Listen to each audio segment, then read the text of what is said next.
Bueno, bienvenidos todos a este foro de las relaciones bilaterales entre Venezuela y Estados Unidos, llevada a cabo por Impulso 10. Mi nombre es Ali Acosta, soy presidente del Centro de Estudiantes de la Escuela de Estudios Políticos Administrativos y estoy aquí acompañado de gran manera con la doctora en Ciencias Sociales, politóloga, la profesora María Isabel Puerta. ¿Cómo está, profe? Buenas noches, me gusta estar con ustedes. El gusto de nosotros, profe.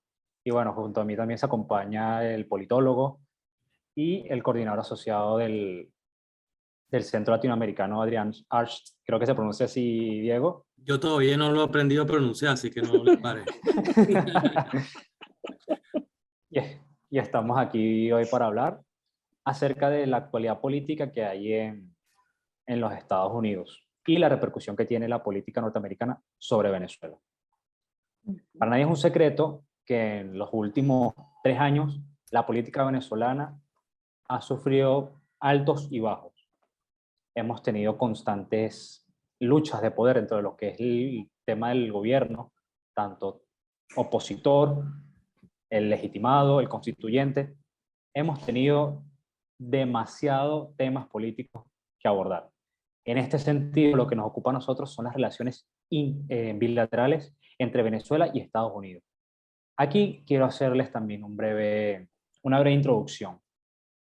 Esto va a ser enfocado ante todo en la política norteamericana, que desde 2019 y 2022 ha tenido 2 tipos de lenguaje totalmente diferentes. Desde un gobierno de Trump, que por decirlo de alguna manera era más dado al extremismo y todas las declaraciones que daba en su entorno político hacia Venezuela, y el de Biden, que se ha visto más en torno al diálogo, que ha querido establecer también líneas para poder establecer conexiones con el gobierno de Nicolás Maduro.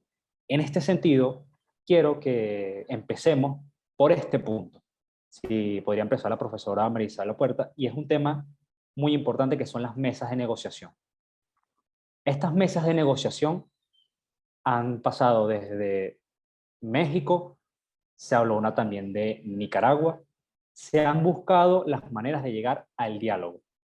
¿Cuál es la actualidad de esas mesas de diálogo entre el gobierno de Nicolás Maduro y tal vez los países externos en los que se encuentra obviamente Estados Unidos?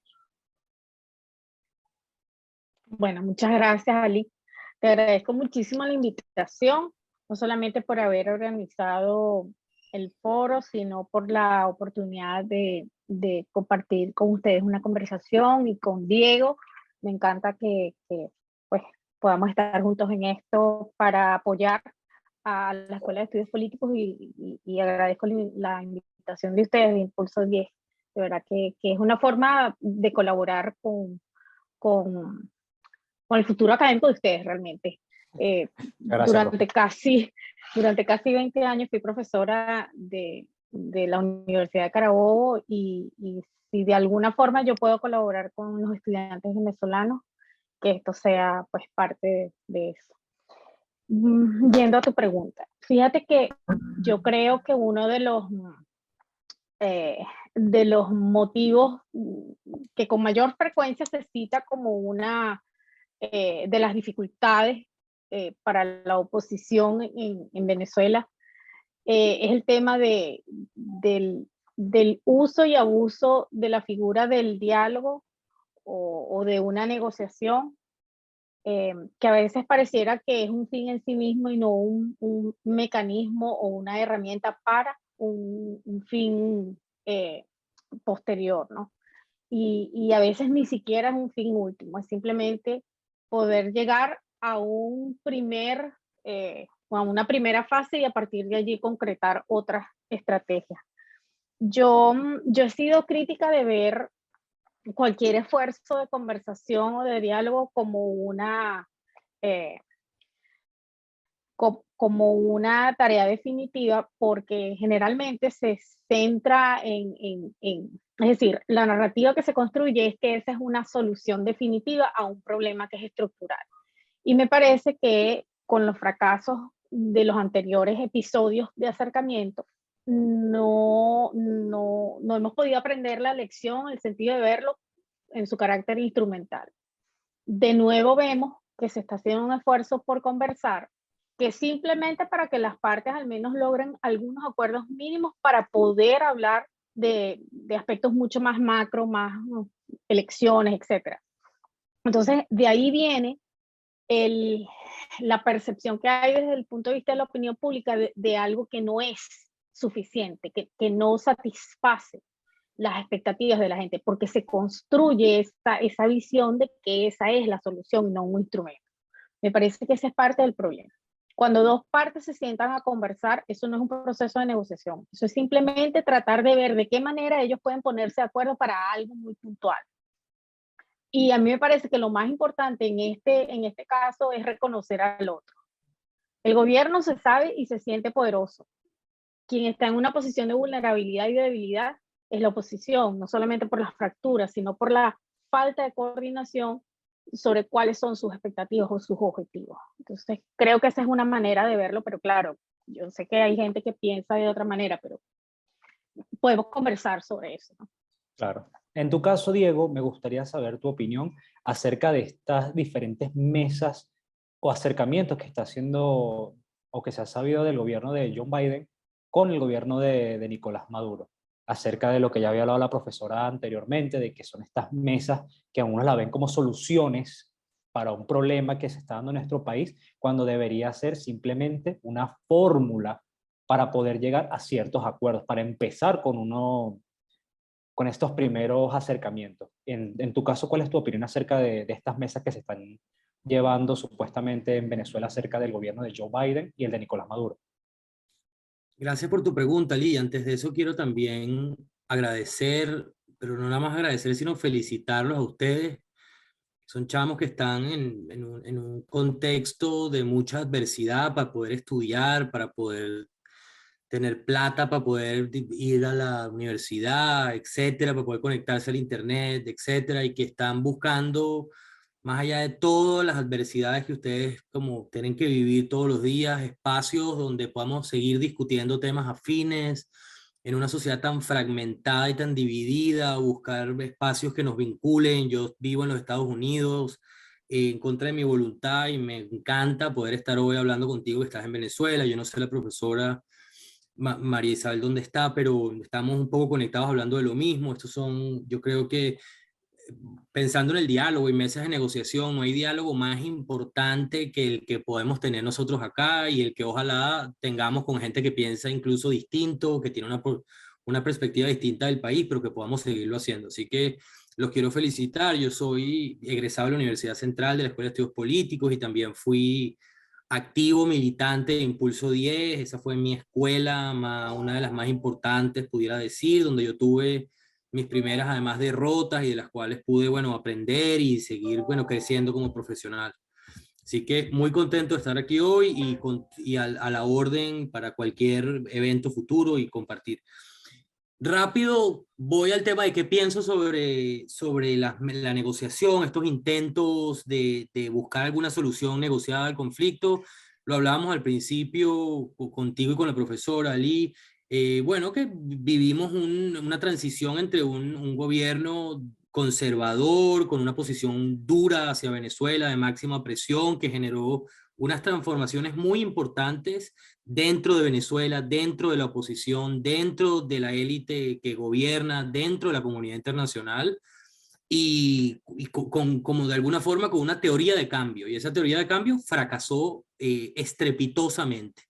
Entonces, a la nueva administración, que es la administración del presidente Biden, tiene una caja de un número de opciones limitado para poder resolver y atacar y tratar de buscarle una solución quizás un poco más constructiva al tema con Venezuela. Sin embargo, no quiere decir que sea una misión fácil ni y que la viabilidad política de esa misión que tienen la veo quizás un poco difícil. Coincido plenamente con la profesora que esto es un proceso que en cualquier caso va a ser muy lento, es muy difícil que la administración Biden vea frutos políticos que puedan de alguna forma cobrar en la política doméstica. Hay un segundo punto, y después quizás sigamos conversando, que me parece importante destacar, es que en la anterior administración se elevó a niveles, bueno, históricos. ¿Cuánto de la política doméstica, es decir, el tema Venezuela se convirtió en un tema en la política doméstica de los Estados Unidos por distintos factores, y eso afecta desde mi perspectiva muy negativamente a lo que sucede al devenir político del país pensando en los próximos 20 años, sobre todo si eso evoluciona y se consolida, como fue el caso de Cuba y como varios otros casos que podemos hablar hoy. ¿Y por qué? Bueno, porque los problemas que afectan a los venezolanos que vivimos en los Estados Unidos y la realidad que vivimos, lo que estamos en los Estados Unidos, la verdad es que es bastante, dista mucho de la realidad de lo que viven, los problemas que viven los venezolanos que están en Venezuela. Nuestras prioridades son distintas. Y bueno, y los actores políticos en los Estados Unidos juegan a sus intereses, como juegan los actores políticos en todos lados del mundo.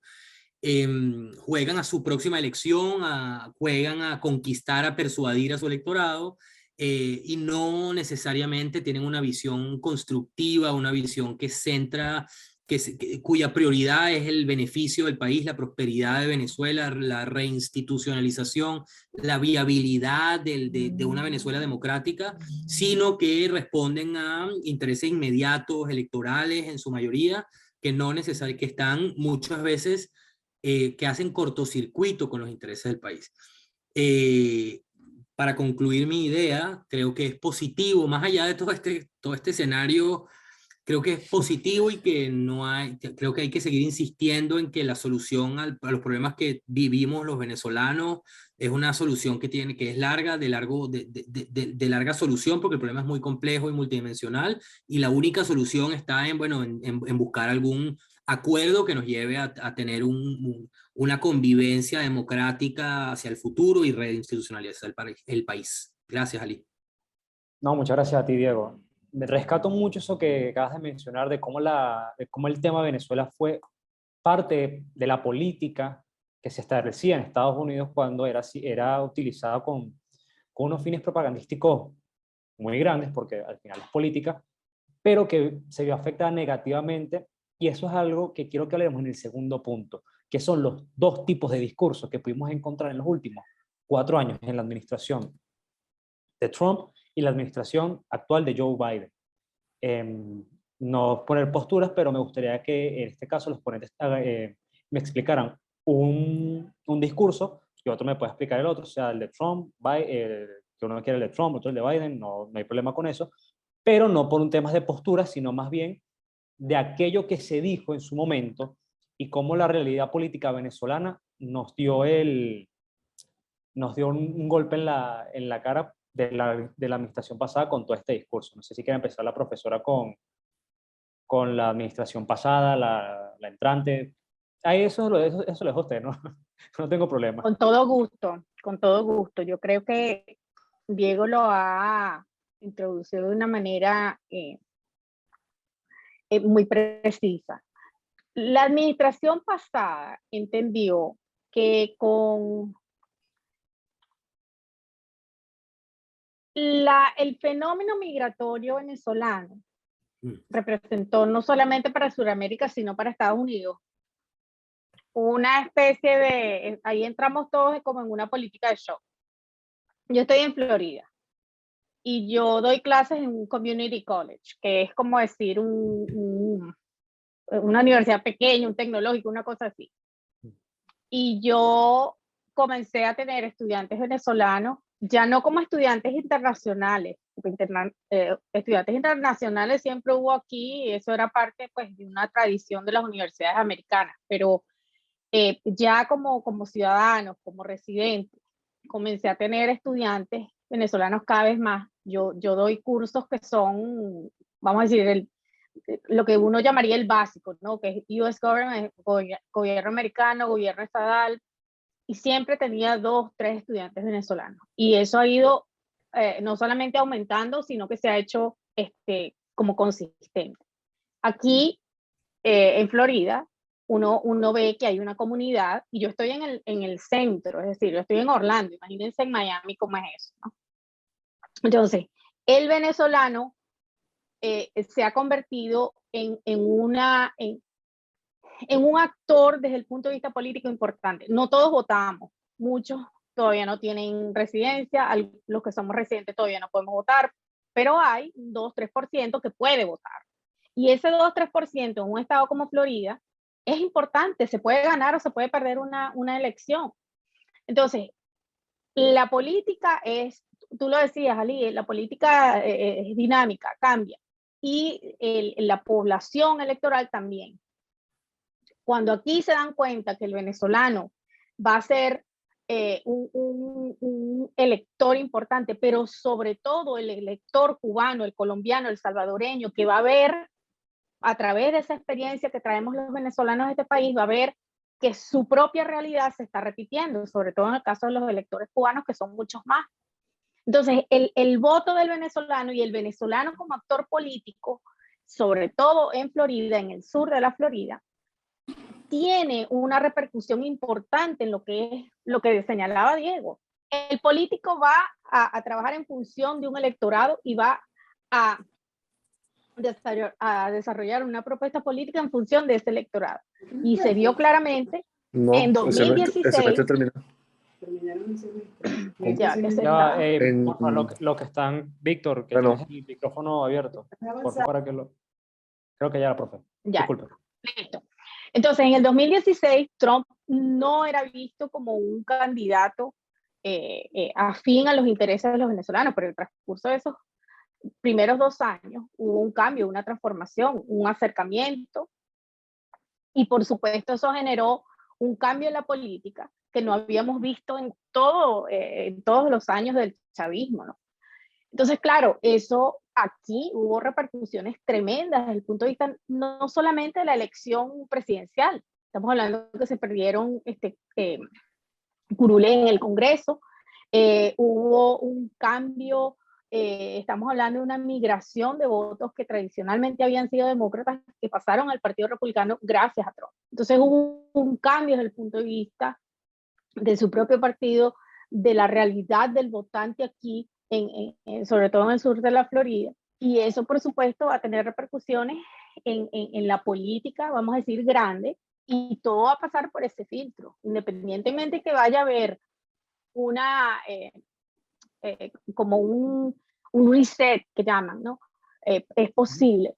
Pero a mí me parece que para hablar de lo que fue la administración pasada tenemos que entenderlo como un cambio en la política que muy probablemente el propio Partido Republicano no lo hubiese recomendado, y solo por las características del expresidente Trump que se tomó esa vía, sobre todo porque eso contribuyó en una gran medida a la radicalización de las partes, tanto de un lado y del otro, y tenemos esta consecuencia que ahora Diego hablará de lo que tenemos ahora.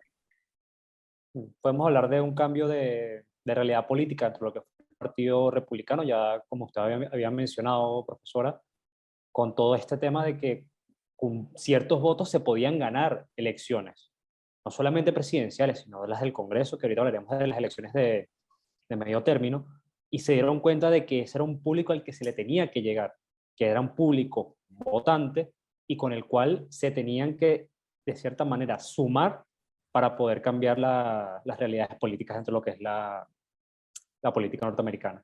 Diego, en tu caso, ¿cuál es el discurso que a día de hoy se maneja en la administración de Joe Biden? ¿Cuál ha sido su relación acerca del tema Venezuela? Gracias, Ali. Bueno, una de las principales como diferencias que veo, y podemos estar hablando yo creo que aquí horas sobre cuál es mejor que la otra o cuál es menos peor, la verdad, en este caso. Pero una cosa a destacar es que en la administración anterior, el nivel de prioridad que recibió Venezuela era del más alto en su política exterior. Venezuela era un tema, bueno, vimos a Juan Guaidó participando de un Estado de la Unión aquí en Washington, D.C., mucha atención de prensa, mucha atención desde quienes hacen la política exterior y el mismo presidente hablando constantemente, Bolton, etc. Había un nivel de intensidad de la atención muy importante, y eso hemos visto cómo eso se ha desplomado significativamente de forma incremental, pero al revés, ¿no? Decreciente desde que asumió la presidencia Biden, porque las prioridades simplemente se diversificaron y cambiaron. Hay una tensión mayor en el Triángulo Norte y el flujo migratorio hacia la frontera sur de los Estados Unidos. Hemos visto cómo el Caribe tiene mayor atención en este momento y lo vimos en la Cumbre de las Américas, así como hemos visto otras medidas, otras políticas que señalan esto, ¿no? Entonces, y esto en parte pasa porque también la presidencia actual heredó un proyecto fracasado, ¿cierto? Heredó un proyecto en el cual la teoría de cambio, que era de cambio de régimen, fracasó, no se logró, hubo varios intentos de forma pacífica, algunos, de forma violenta otros, pero ninguno logró su objetivo. Y entonces, bueno, se presentó el reto a una administración que viene, que tiene una filosofía de cómo manejar las relaciones con los vecinos y con aliados y adversarios internacionales distinta, con un contraste bien marcado con la administración de Trump, bueno, a tener que redefinir la política, ¿no? Y eso lo que ha hecho es que, además que se exponenció, como hablamos anteriormente, la atención que tiene el tema Venezuela en la política doméstica, y esto hace que cada decisión, cada cambio en la política heredada tiene un costo político para la Casa Blanca, ¿no? Entonces, ahí la Casa, es decir, el presidente tiene una cantidad limitada, de alguna forma, de capital político, y al Venezuela pasar a un segundo, tercero o cuarto plano en el orden de prioridades, no es a los temas en los que va a invertir un poco ese capital político en sus bases y con sus aliados, ¿no? Entonces, pudiéramos decir que la administración actual está de alguna forma amarrada, engatillada por esta serie compleja de situaciones. Además, que y ya hablaremos de eso, contaste, pero el Congreso tiene una mayoría demócrata en ambas cámaras, pero incluso con esa mayoría demócrata en ambas cámaras hay una resistencia muy importante de los miembros del Congreso y del Senado, tanto del Partido Demócrata como del Partido Republicano. No todo el Partido Demócrata, porque hay diversidad de perspectivas allí, pero hay una oposición muy fuerte desde el Congreso que juega un contrapeso muy importante en este sistema, un contrapeso político importante y fáctico, que tiene una resistencia importante a que se relaje la política de máxima presión, a que se redefinan las sanciones por concesiones democráticas, pero también finalizo esta idea diciendo, la administración tiene un reto muy importante enfrente porque sumado a todo este contexto que estamos hablando, está un régimen que tiene una habilidad muy importante, probada durante años, de alargar procesos, de entender esto que está sucediendo acá y jugar con los tiempos para tener una posición de ventaja a la hora de negociar, generar divisiones dentro de sus adversarios, generar divisiones en la comunidad internacional. Y ahora sí, para cerrar, lo prometo, la región, Latinoamérica y el Caribe, está dando un giro ideológico.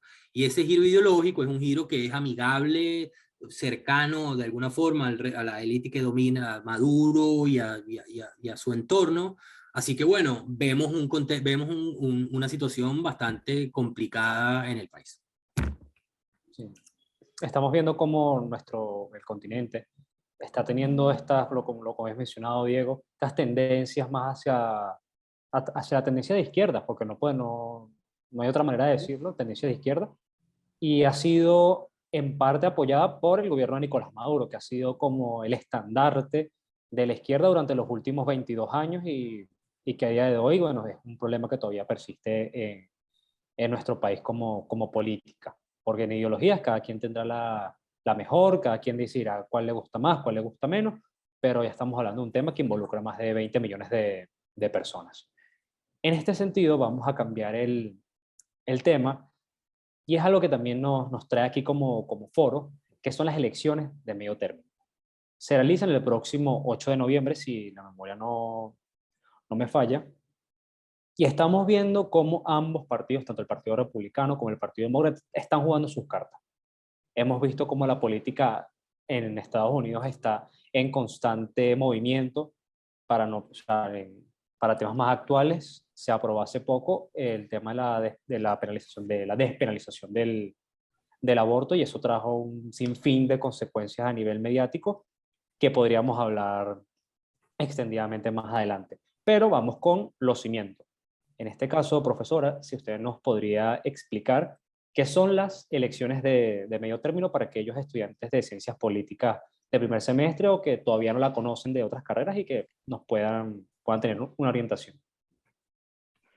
Bueno, estas son unas elecciones que se hacen cada 2 años para renovar el Congreso. En este caso la Cámara Baja, que es la Cámara de Representantes.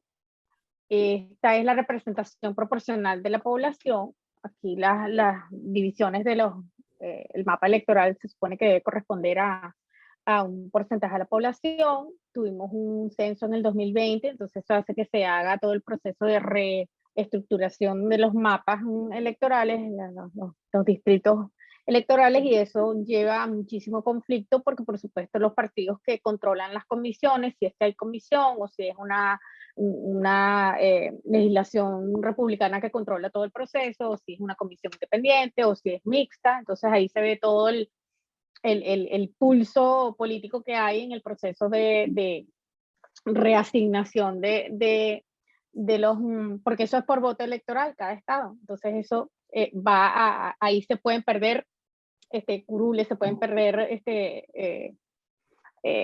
cargos.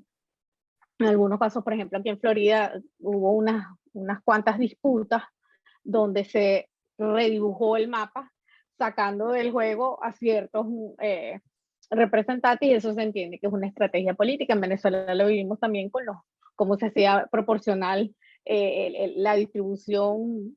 Entonces quedaba el chavismo con unos cargos que eran menos votos, pero eran más cargos para ellos. Una cosa muy parecida.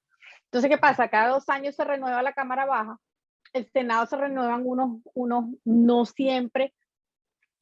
Vamos a tener, por ejemplo, como este año, que hay unos senadores, por ejemplo, el de Georgia, que va a ser muy disputado este cargo a senador, porque el senador Warnock ganó, fue para completar lo que faltaba de un periodo de 6 años, y entonces él ahora va por el periodo completo, ¿no? Okay. A veces pasa eso por retiro, por muerte o lo que sea. Entonces, hay un aspecto que es crucial, y es que ya de antemano sabemos dónde van a estar, en el caso del Senado, dónde van a estar esos cargos peleados. Georgia, en Arizona también se da el mismo caso, con Mark Kelly, si no me equivoco, a lo mejor no.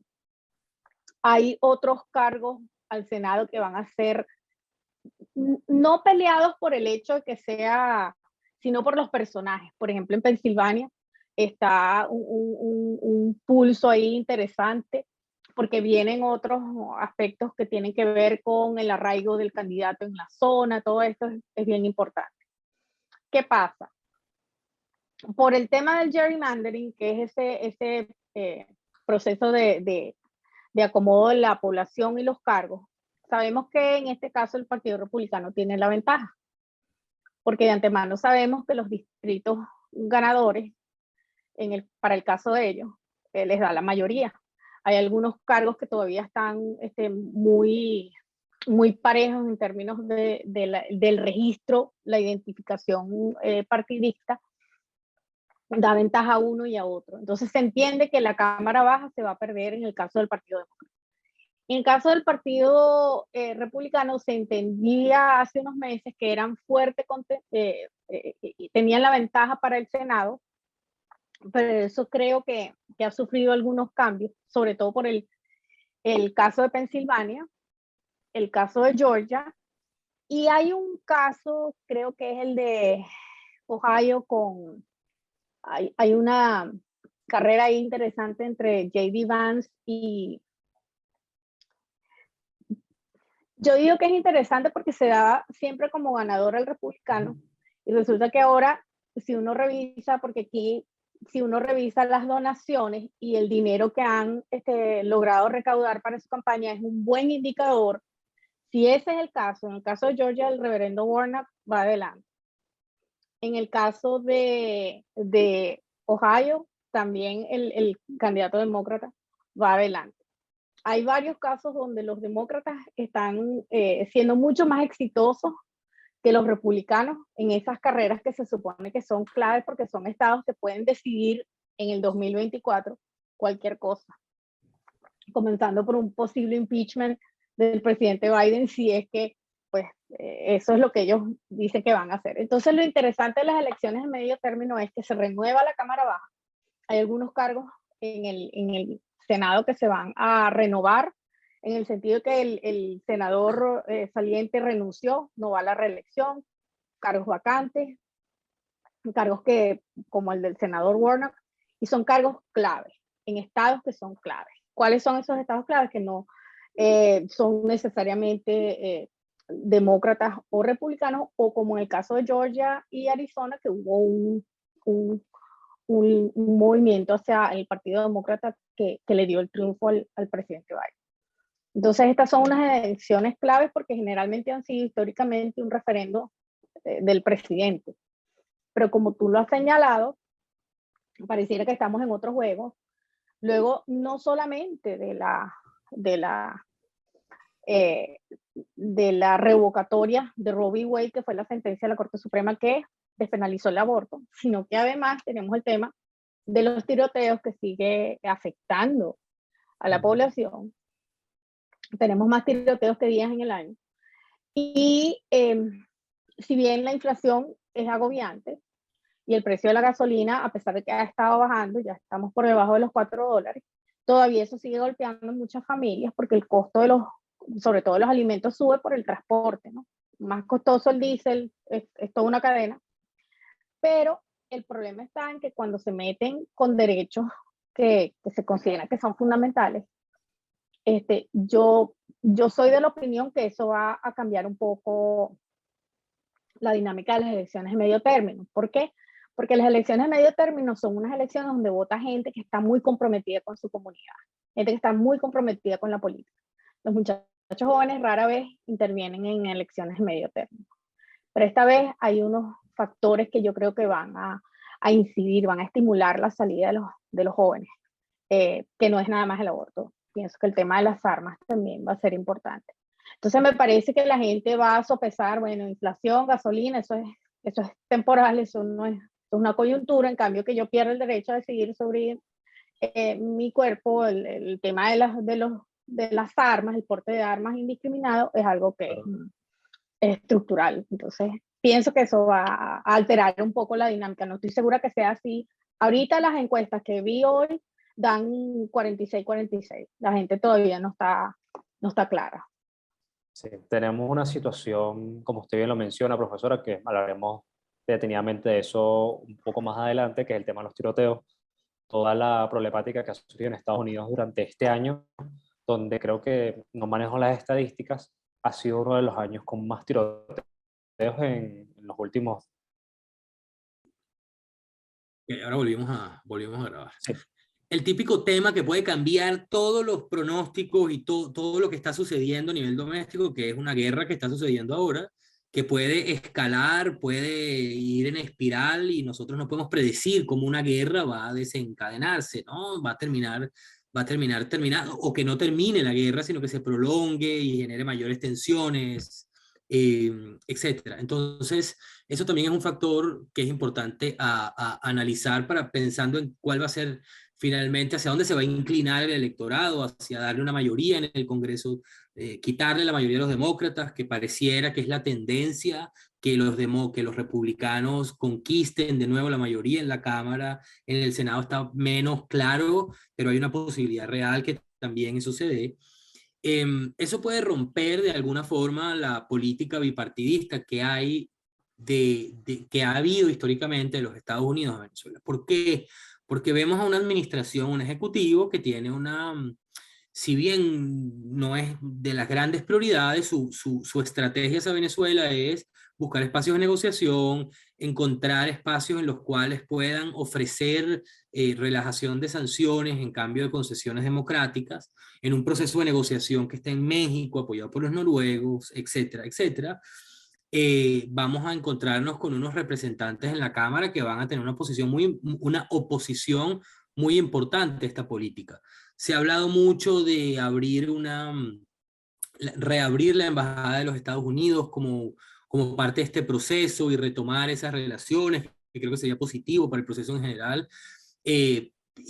Cuando me pongo, trato de ponerme en los pantalones de quienes toman decisiones en el Ejecutivo, en el Partido Demócrata, en la administración Biden, quisiera acelerar lo más posible el proceso de negociación antes de la celebración de las elecciones. Pero como la conclusión corta de tu pregunta es, va a afectar, el tema de Venezuela va a estar en la discusión, sobre todo en estados como el de la Florida, lo vamos a escuchar en los discursos de los candidatos a representantes y los representantes actuales que van a la reelección. Su separación o vinculación con Venezuela va a estar dentro del discurso. Y luego veremos probablemente, si los republicanos conquistan la Cámara, una resistencia más, de alguna forma intencional, en contra de la postura, de la propuesta actual de la administración Biden hacia Venezuela. Sí, a día de hoy creo que estamos todos de acuerdo en que la política estadounidense está pasando por un momento de relativa tensión por todo lo que está suscitando últimamente con todos estos temas políticos.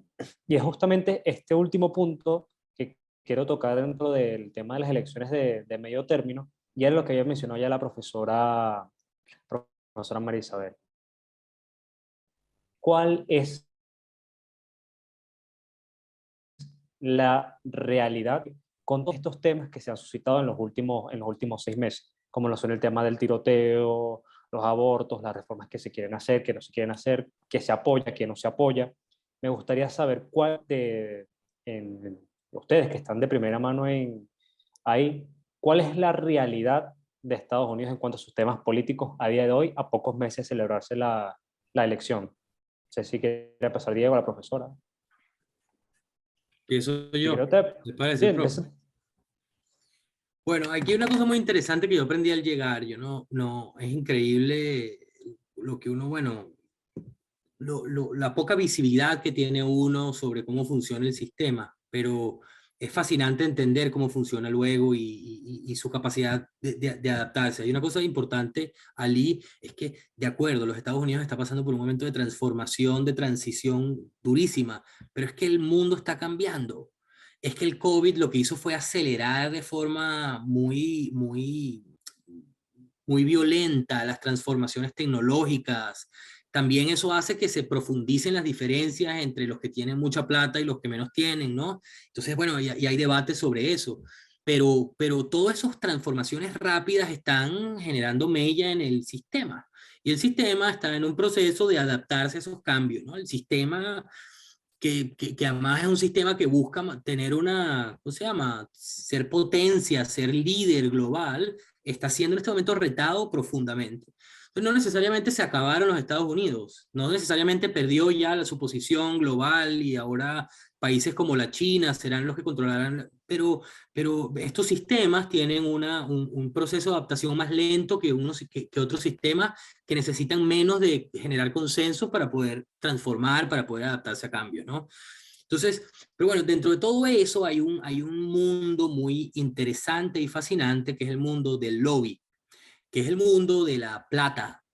Y es como esa plata, como el dinero, como los recursos influencian a los que toman decisiones, porque esos mismos volviendo al tema concreto que me estás preguntando, que es el tema de las armas, y que es el tema del derecho a la vida o el derecho al aborto, las condiciones, las regulaciones con respecto a eso. Hay comunidades, el lobby no necesariamente es una empresa solamente, es una empresa que tiene un interés comercial y entonces convence a los que tomen decisiones para legislar a su favor y poderse hacer más millonarios. El lobby es grupos de interés, grupos que comparten una visión, unos valores comunes, religiones que se organizan y el sistema está de forma transparente, que creo que lo diferencia un poco de los países de la América Latina, por ejemplo, de forma transparente y regulada, pueden hacer un esfuerzo intencional para modificar una política, para proponer una política nueva, etc. Y en este país el lobby que promueve el derecho a tener armas es un lobby profundamente poderoso, porque además no es un lobby que es monolítico, no es una gran empresa, un edificio, un rascacielos grande que ves y que ahí tiene su centro de operaciones, sino que tiene una increíble red de activistas locales que tienen un estilo de vida común, que comparten los fines de semana y se montan en una moto que tienen, es decir, hay todo un aparataje, toda una movilización millonaria, billonaria, diría yo, de recursos para que no existan cambios y transformaciones en esas políticas. Eso tiene una tensión, hace una tensión histórica muy loca, muy profunda, con la sociedad, con quienes están, de alguna forma están en contra de ese gran poder. Yo voy a dar un ejemplo. Ayer hicimos un retiro de la oficina en Atlantic Council y fuimos a hacer una actividad fuera de la oficina y entramos a un local y una joven que cumple 21 años, una joven que trabaja con nosotros, una pasante que cumple 21 años en 15 días, no la dejaron entrar porque no tenía la edad necesaria para entrar, ¿no? Y entonces, obviamente, el debate que tuvimos, la conversación que tuvimos, luego de tener que salir de ahí, buscar otro espacio, es que increíble que ella no puede entrar ni siquiera, si no vaya a consumir a algunos de los locales de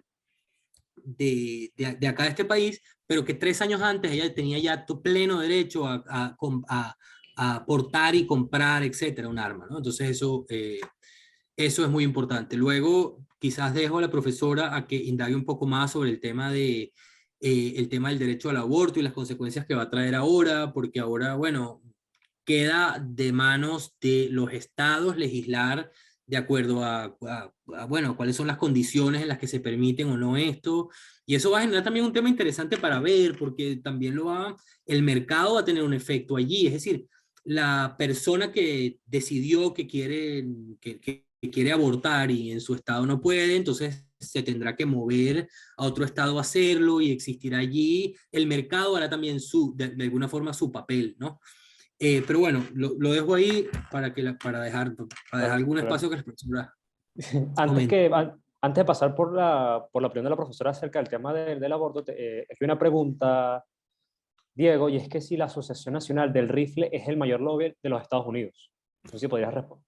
La verdad es que no sé a ciencia cierta si es el mayor y qué necesita, o sea, y cuál es el significado de mayor, si es que invierte más plata o si tiene más estructura, etcétera, pero definitivamente es de los más, diría yo, de los 3 lobbies más poderosos que existen en este país, porque además cuando piensas, sinceramente, ahora dando mi opinión, más allá de un análisis, cuando piensas en el absurdo que es lo que acabo de contar, de que una joven no puede tomarse una cerveza a los 21 años, es decir, creo que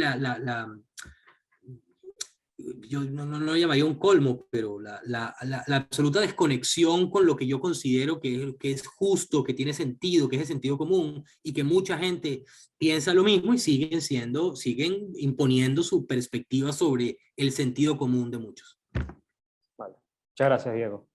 Profe, en este sentido, y pasando, ya que Diego tomó el tema de las armas y su actualidad, ¿cuál es el momento histórico que está suscitando en este momento los Estados Unidos en cuanto a la despenalización del aborto? O sea, creo que es un tema muy interesante y que es de no solamente Estados Unidos, sino global, que ha sido un tema que se ha visto tomado por varios países como agenda política, agenda X y Z, pero que está presente. ¿Cuál es la realidad histórica que está pasando en Estados Unidos a día de hoy con esto? Antes de responder esa pregunta que es bien compleja, yo quería añadir la experiencia personal que yo tuve con respecto al tema de las armas. Yo viví en Texas cuando fui niña porque mi papá vino para acá a Estados Unidos a estudiar. Y yo recuerdo de niña, mis recuerdos de Texas, gente con armas. Eso es un tema cultural. Por eso cuando aquí el americano habla de la segunda enmienda, es un tema cultural, no tiene nada que ver con política, se ha convertido en una excusa de los actores políticos y sobre todo lo que menciona Diego sobre el lobby. Porque ¿qué es el lobby de las armas? Es el NRA, es la NRA, pero es también ahí están los fabricantes de armas. Por eso es que es un lobby tan poderoso, que uno lo ve retratado. Y por cierto, la Asociación Nacional del Rifle está quebrada. La quebraron sus líderes y sigue siendo un fenómeno. Entonces, para que vean lo poderoso que es, porque es un tema cultural, no es solamente económico, no es solamente político, es profundamente cultural. Aquí, hombres, mujeres, niños piensan que las armas son una prolongación de su vida. Entonces, para nosotros es inexplicable, pero para ellos es profundamente importante, ¿no? Eso es trascendental. Aquí es más importante eso que la vida de un niño. Entonces, sáquenlo por ahí. Podríamos decir entonces que esto va acompañado desde la niñez del niño estadounidense, el tema de su relación con las armas. Ustedes vieron el caso de, Diego, no sé si tú lo has visto, el caso de un niño creo que es Michigan. A los 15 años, su papá y su mamá en diciembre de 2021 le regalaron no sé si fue una Glock, una pistola, y él mató a 3 compañeritos creo que estaba en middle school o en high school, y su mamá están presos. La fiscal dijo, ellos le regalaron el arma a un niño que no tenía edad para comprar armas. Ellos se la regalaron de Navidad, los 3 están presos, papá y mamá. Entonces, imagínate eso desde chiquito, les inculcan eso. Entonces, bueno. Ahora, con respecto a lo del derecho al aborto, a mí me parece que hay un antes y un después desde el punto de vista electoral con respecto a la revocatoria de Roe v. Wade. Porque este es un tema donde yo siempre uso mi ejemplo. Yo soy católica, criada en colegios de monjas, de sacerdotes, toda mi familia supremamente católico. El problema no es la religión. El problema no es que el derecho a elegir signifique el derecho a abortar. Se trata del derecho a tomar una decisión. Y a mí me parece que ese es el problema, que yo creo que ni siquiera los medios realmente lo han entendido.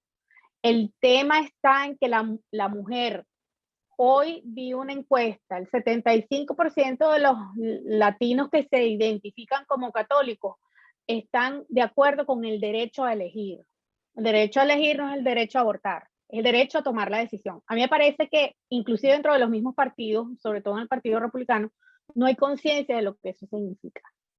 Es un tema de, es decir, el sector político lo está manejando desde el punto de vista de la privacidad, porque si bien la revocatoria es de Roe v. Wade, pero es posible que lleguen hasta métodos contraceptivos y el matrimonio igualitario, porque es un principio que ampara a todos. Eso puede llegar inclusive al matrimonio interracial, porque es un tema de derecho a la privacidad. Entonces, a mí me parece que esto lo entienden muy bien los muchachos. Yo he tenido alumnas, he tenido alumnos que que lo han dicho claramente, que esto para ellos es un tema fundamental por encima de cualquier otra cosa. Entonces, a mí me parece que hay un antes y un después, porque esto va a ser, es la percepción que yo tengo por lo que yo veo en mis clases. De repente estoy equivocada y a lo mejor no es tanto, pero en la gente joven me refiero. En la gente joven esto es una especie de acelerador, porque quizás ellos no estaban conscientes de que eso era un derecho vulnerable. Entonces creo que hay un nivel de conciencia de que esto puede crecer, y eso puede hacer que la gente entienda que hay que, pues, expresarse, y una forma de expresarse es a través del voto, ¿no? Entonces me parece que los partidos, y yo meto en el mismo, cuando hablo de los partidos hablo de los dos, creo que tienen que entender que esto es más grande que ellos, que los partidos. Me parece que meterse con derechos que tienen que ver con lo íntimo, es peligroso en una sociedad que ha aprendido a tener libertades, que quiere seguir sintiéndose que es libre de tomar decisiones. A mí me parece que eso, yo no sé, de repente estoy equivocada, pero es lo que yo percibo de lo que veo, no tanto de lo que leo, porque los medios yo pienso que no están haciendo un buen trabajo en reportar la realidad. Entonces, siento que cuando hablo con jóvenes en mis clases, y yo trabajo con puros muchachos de grupos minoritarios, entonces a mí me parece que ahí hay algo, ¿no? Ahí se está gestando algo. Sí. Más allá de todo, creo que también está el tema de que muchos han utilizado estos temas para la polarización tajante de lo que son las opiniones. Está bien ser pro vida, está a lo mejor ser bien pro aborto, pero es una cuestión que también va de la mano de lo íntimo, como usted menciona, profesora, y que más allá de ser un enganche político para algunos, también es algo de vida para otros. Entonces, quitar este tipo de derechos o aprobarlos sugieren también, mejor dicho, cambios en la sociedad, porque se les está quitando algo que a lo mejor tenían desde hace ya un buen tiempo. Ya, bueno, para finalizar, creo que el último punto que tocaremos, volviendo a nuestro enfoque principal de las relaciones bilaterales entre Venezuela y Estados Unidos, es la relación de la oposición venezolana. A día de hoy, ¿cuál es la postura de Joe Biden acerca de la figura clara y concisa de Juan Guaidó? ¿Cuál es realmente la posición que se marca dentro de la Casa Blanca acerca de la oposición venezolana? No sé si quiere empezar Diego, la profesora. Lánzale esa pregunta a la profesora, Ali. Dale, profe, le toca a usted. Mentira, mentira. Voy yo, si quieres, voy rápido y luego que complemente la profesora. Creo que ha cambiado desde que llegó, desde que la administración asumió el poder al día de hoy, y ha cambiado no por una voluntad interna y doméstica en los Estados Unidos, sino por la realidad política dentro de Venezuela, ¿no? Pienso que llegó al poder con una intención muy clara y un compromiso de continuar el reconocimiento a Juan Guaidó, y así se hizo, sobre todo porque, de nuevo, o sea, se tomaron una serie de decisiones en la administración anterior que implican activos e intereses económicos estadounidenses, activos, Citgo y otros.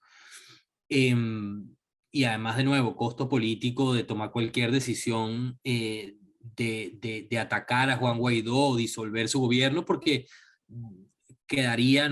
hay como varias opciones allí, pero la alternativa a reconocer a Juan Guaidó es reconocer a Nicolás Maduro, y sí te puedo decir que en la Florida y en los Estados Unidos, probablemente en Latinoamérica en general, la popularidad de Nicolás Maduro es bastante baja, y el rechazo es muy importante, así que el costo es también importante. Sin embargo, internamente hubo una serie de cambios y de movimientos dentro de la oposición que está de alguna forma repensando una vez más su rol y la forma de relacionarse entre ellos, pensando en unas elecciones en el año 2024, elecciones presidenciales. Ahora, o más todavía, se está como redefiniendo la estructura de la plataforma democrática. Hay unas primarias que se avisoran próximamente, y al final de esa historia quedará un candidato, que sea apoyado por una parte importante de la población. No estoy seguro que todos los candidatos de partidos de oposición participen en las primarias, etcétera, pero ahí en el debate de legitimidad, eso le da un poco de la legitimidad descansará en este nuevo candidato. La estructura del G4 también se disolvió, perdió vigencia, y esa era la estructura que mantenía y sostenía como en el reconocimiento a Juan Guaidó, porque al final la perspectiva de los Estados Unidos siempre fue un poco la legalidad. La última elección democrática justa fue la elección del 2015, por ende el mandato de esa Asamblea Nacional de nombrar a un presidente interino es lo que reconoce, pues, este país democrático. Pero creo que en esta segunda fase de su gobierno hay un proceso ya de transición del gobierno interino a una estructura un poco más pequeña, una estructura menos burocrática, menos costosa por ende, y más bien transitar de ese gobierno interino a una plataforma democrática de resistencia, de activismo, de reconexión con la gente. Yo creo que hay una cosa que creo que es transversal con distintos actores de relevancia en Washington, D.C., que trabajan el tema de Venezuela, es que la misión de la oposición, que fue un error estratégico muy importante, darle a una oposición una, unas, unas funciones de gobierno, porque no tiene, que además no controlas el territorio, tienes una serie de obstáculos allí, creo que fue un error estratégico muy profundo, y que ahora y que más bien su función es conectar con la gente, hay un descontento generalizado, y entonces, bueno, conectar y lograr despertar ese descontento que hay, movilizarlo con una visión coherente. Yo creo que todo lo que estamos estoy convencido que todos los que nos escuchamos aquí hoy, los que nos escucharemos mañana en esto grabado, estamos convencidos que lo que nos hace falta es que la oposición tenga un plan claro, serio, sostenible a mediano plazo, con unos valores comunes, con los que podamos nosotros generar un vínculo, relacionarnos ¿no? y ser parte de. Entonces, conclusión a tu pregunta, pienso que hay dos momentos en la visión del gobierno de los Estados Unidos hacia el gobierno interino, y este segundo momento apunta a una disolución amigable de la estructura anterior para buscar una nueva estructura funcional que responda más al contexto político actual. Profe.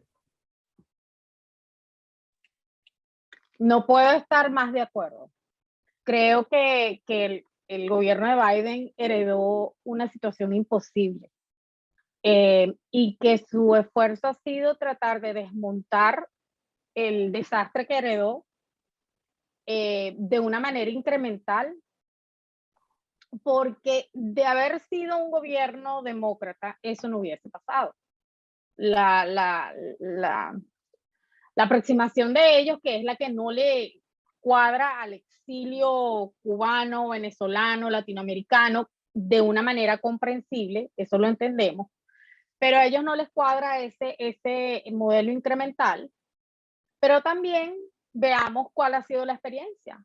Con Cuba tenemos este estancamiento que pues en Venezuela se está replicando, y que lo que está tratando de hacer Biden mientras trata de desmontar lo que heredó es tratar de abrir un espacio para ver si se sale de ese estancamiento. Y eso es lo difícil, porque estamos en unas elecciones donde él depende de alguna manera, para que no sea tan dura la pérdida de la mayoría en la Cámara Baja, tratar de no perder más escaños en el sur de la Florida, que es lo que se estima que puede pasar, ¿no?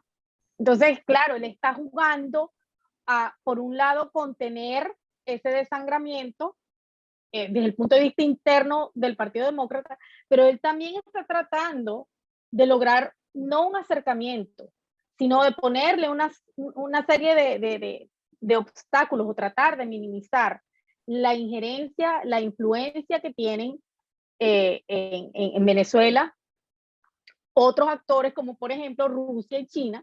Entonces él tiene que lograr algún tipo de acercamiento, porque no es nada más petrolero. El problema no es petrolero, el problema es geopolítico. Entonces Biden tiene que jugar, está jugando en dos tableros que pueden ser peligrosos para su agenda y para su propio partido, porque él dentro de su propio partido tiene gente que quiere que se reanuden las relaciones con Venezuela, que son una minoría muy ruidosa, pero entonces tiene una mayoría muy moderada que lo que quiere es mano dura, y quizás no una política como la de Trump, pero algo muy parecido.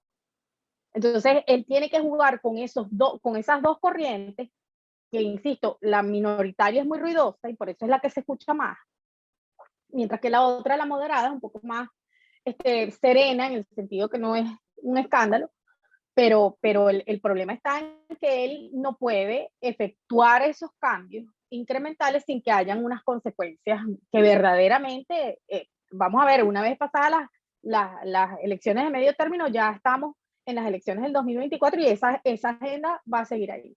Entonces, lamentablemente para Biden, él está en una situación imposible. Sí. Por eso estoy totalmente de acuerdo con Diego. De hecho, recientemente se leían artículos en 24 News French, creo que es que se llama el medio, que decía, o rescataba, mejor dicho, declaraciones de Marco Rubio acerca de que Biden quiere acercarse al gobierno de Nicolás Maduro y darle cierta legitimidad.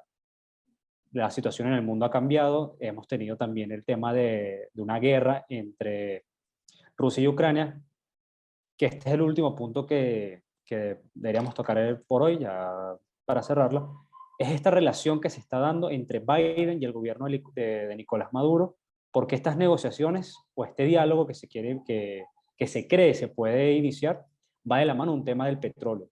Habíamos iniciado, o habíamos asomado, mejor dicho, al principio de esta conversación, la problemática en Estados Unidos con el tema del gasoil, del diésel, mejor dicho, y que ahora, al tener esta problemática entre Rusia y Ucrania, cómo Venezuela surge como no sería aliado, pero sí como esa oportunidad de mercado, vamos a utilizar el término, para poder comprar petróleo dentro de Venezuela. ¿Cuál es la postura general acerca de este acercamiento de Joe Biden y Nicolás Maduro? No sé si puede pasar usted, profe.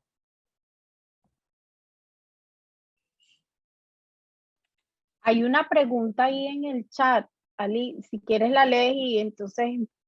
Que sí, aquí aparece. Ya. Aquí tengo un problemita con el... Ajá. La pregunta es para usted, profe. Habla acerca de los candidatos en Venezuela, de quién será ese candidato que sepa ganarse a los votantes. Si en la actualidad, en el punto de vista de Kelvin Rodríguez, no hay un liderazgo claro, ¿cuál será ese candidato acerca de las elecciones primarias que había mencionado Diego? Yo creo que Diego mencionó algo que es clave y es el tema del el plan. ¿Cuál es el plan? ¿No? ¿Qué es lo cuál es la oferta política? A mí me parece que en cualquier caso eso debe pasar por entender que primero la oposición no va a tener un voto automático, como no lo tiene ningún político en ningún lado. No hay un voto automático. La gente va a querer escuchar qué es lo que quieren hacer. Y yo pienso que lo que decía Diego es, a mi modo de ver, parte del problema que tiene la oposición. La oposición hizo un outsourcing con Trump. La oposición dejó que él dirigiera el asunto, que él estableciera las pautas, y a mí me parece que ahí se perdió mucho espacio político y se perdió mucho de la poca representatividad y del liderazgo que se podía tener. Porque uno no puede delegar en otro. Eso es algo que tiene que haber, está bien, ha habido muchos casos de gobiernos en el exilio, políticos en el exilio, pero controlan la agenda y tienen una capacidad para decidir y eso tiene incidencia política. Pero aquí nosotros vimos cómo lamentablemente eso se fue convirtiendo en una agenda operada por un gobierno y ahí se perdió mucho de esa posibilidad de construir un liderazgo, porque estamos todos claros que no había ningún gobierno, sino algo simbólico, algo como lo menciona Diego, era importante preservar activos, eso era clave. Pero a mí me parece que también era muy importante haber construido, porque no era Guaidó, es decir, era un conjunto de actores políticos que estaban allí acompañándolo, y eso se fue perdiendo, eso se fue debilitando y se fue debilitando por los errores cometidos, pero también por haber delegado esa capacidad política en un gobierno que en realidad tampoco es que estaba muy conectado con las realidades del país. Sí, eso es algo muy, muy cierto. Bueno, Kelvin, ahí la respuesta de la profesora Marisabel.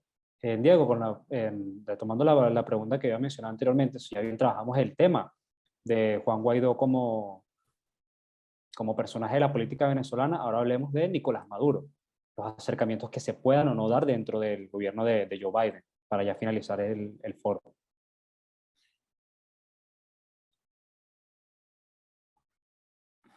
Gracias por tu pregunta. Antes Nicolás Maduro, para la administración anterior, Nicolás Maduro era un criminal a quien le pusieron una recompensa a su cabeza de varios millones de dólares. Eso también cambió. O sea, han cambiado muchas cosas en los últimos 2 años. Eso también cambió y hemos visto 2 visitas de miembros de muy alto nivel del servicio exterior estadounidense a Venezuela. Y esas son las dos que sabemos, ¿no? Hay distintas conversaciones que se están dando en este momento en Venezuela, distintos canales de comunicación. Al principio, y como tú bien señalaste, Ali, hubo como un sacudón en la postura de los Estados Unidos, porque bueno, había una guerra y como los países son intereses, más allá de la lógica amigo-enemigo, hay intereses, entonces voltearon la mirada de nuevo a Venezuela y en los análisis que hicieron, bueno, estamos enfrente de nada más y nada menos que una guerra que tiene una potencialidad de ser una guerra global, que va a generar una escasez de energías fósiles, de gasolina, muy importantes y que eso tiene, y que dicha gasolina tiene una importancia para los países y en este país tiene una importancia fundamental, de nuevo, moviliza votos, es decir, una potencialidad de afectar no nada más los intereses nacionales de los Estados Unidos, sino la política en general, y comenzaron a hacer cuentas y a contar cuántos barriles podían tener extras porque bueno, cuántos barriles iban a tener extra. Los Estados Unidos no es ni siquiera la región o el país o el continente que más vulnerable es a este potencial corte de suministro ruso de gas y de gasolina y de petróleo. Pero la Unión Europea sí.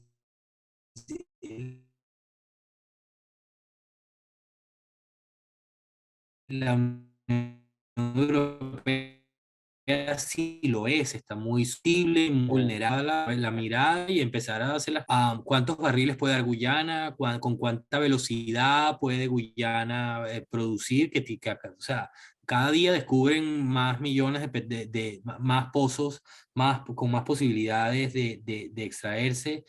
Em, Creo que finalmente es, es- es increíble, pero la presión interna en contra de esos movimientos hacia Venezuela, de esas señales de que estaban explorando avanzar un acuerdo de alguna forma, ¿no? Alrededor del petróleo, que finalmente terminó el presidente Biden yendo a Arabia Saudita luego de haber criticado fuertemente es decir, a su gobierno, a su gobierno, y fue allá para asegurar el suministro, para consolidar ahí una relación, así que eso deja a Venezuela, es decir, es menos políticamente viable y probablemente en los cálculos más costoso políticamente y van a tener mayor cantidad mayor volumen de petróleo acercándose y contradiciéndose a sí mismo. Debe haber sido muy difícil esa decisión, ¿no?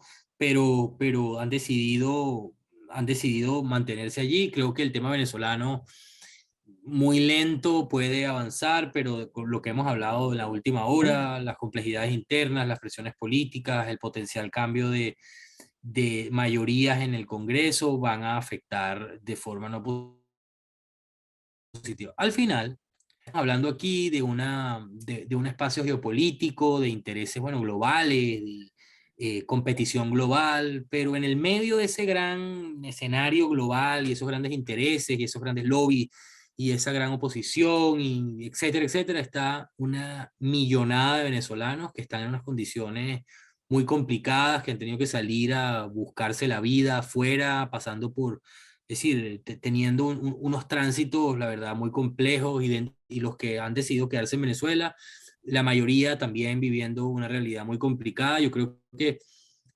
parte del ejercicio que tenemos que hacer todos los que estamos involucrados aquí es a la hora de pensar en soluciones y pensar en Venezuela, hacerlo desde la perspectiva de las mayorías que están sufriendo y de cómo, de qué más se puede hacer para mitigar el sufrimiento de la gente, para mejorar un poco la calidad de vida, para que la gente, hay una serie de dramas que creo que tenemos más capacidad como sociedad, como nosotros, de resolver, de generar un impacto positivo, real,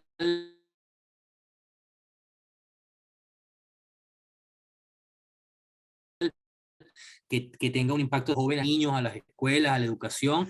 Creo que tenemos que volver a tener a la gente en el de verdad. centro de la discusión. Sí, hay un escenario global que no podemos escapar de él, pero tenemos que seguirle dando preponderancia a cómo resolver los problemas de esa, de, de esa que no tiene la culpa,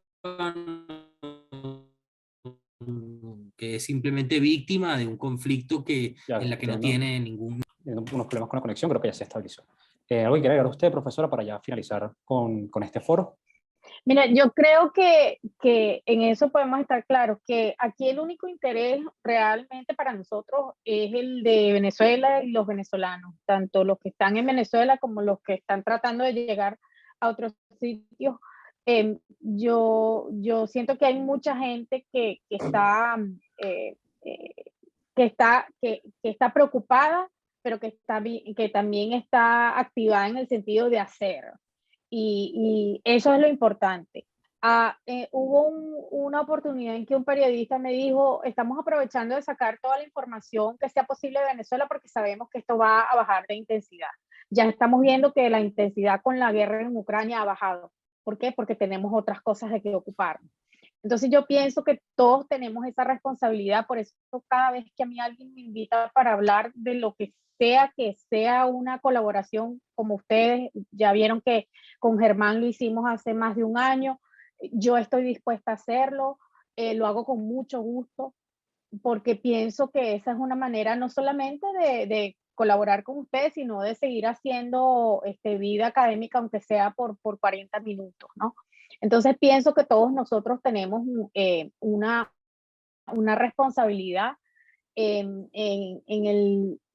sobre todo transmitirles a ustedes que vale la pena estudiar, que vale la pena el sacrificio que están haciendo, que sabemos que es enorme, que la incertidumbre es tremenda, pero que de alguna manera uno puede colaborar, aunque sea para decirles que estamos aquí, que estamos conscientes y que podemos en lo que podamos apoyarlos, lo haremos. Entonces creo que estas conversaciones son importantes no solamente por la reflexión, sino también para que se vea que hay un esfuerzo y que esperamos que de alguna manera contribuya a que ustedes puedan seguir trabajando en estas actividades, organizando estas actividades que son importantes y que por supuesto en mi caso pueden contar con mi participación y con mi apoyo.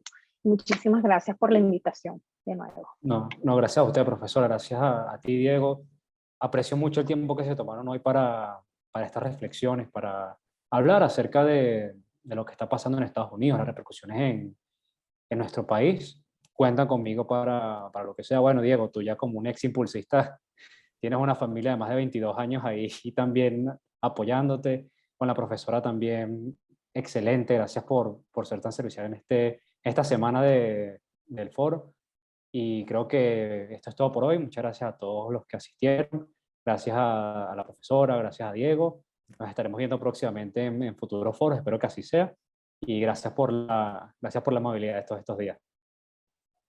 Gracias, Ali, un abrazo, gracias, profe, me encantó conocerle y compartir este espacio con usted. Hasta luego. No, gracias a ustedes, un gusto. Chao. Que se repita. Así es. Cuídense. Chao, un gusto. Hasta luego, profe. Chao.